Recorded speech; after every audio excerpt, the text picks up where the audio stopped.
Yoav, for years we've heard the classic line of compliance doesn't equal security, but it seems like there's sort of a mountain of issues that are happening here. What's at the core of all of this? At the end of the day, security data can be very messy. And so if you don't have good security data organized and mapped to all the different controls, then how are you going to translate that to all the compliance controls that you're actually going to need? Now you have all sorts of compliance Excel spreadsheets. You even have continuous control monitoring tools, CCMs, for the compliance industry.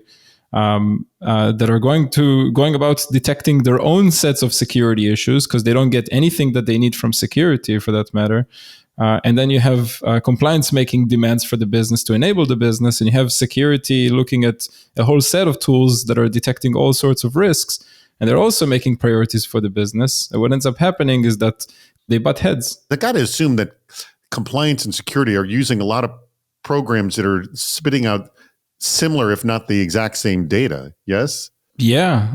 If you look at a lot of the CCM tools today, they'll detect that you have an exposed S3 bucket, but so will your CSPM or CNAP tool.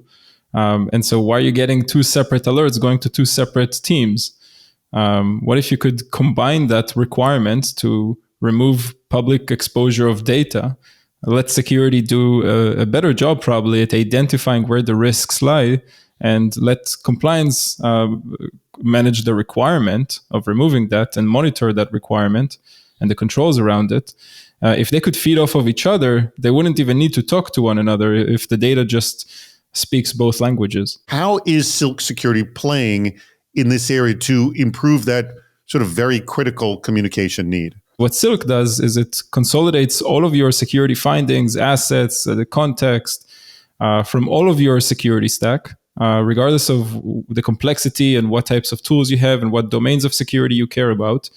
And we translate it into a universal language called the Silk finding. And so that gives us a lot of control over the data model and understanding what are the risks in front of us, what are the different properties of those risks, and translating that into compliance controls of any given framework. Let's say, just pick your favorite version of NIST.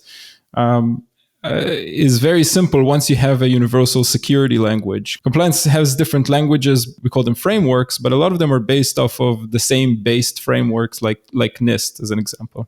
Well, for those of you looking to improve the communications between security and compliance and are looking for tools to help you with that process, you should be looking at what Silk Security is doing. Their web address is really easy. It's just silk.security. There it is right there. Go check them out.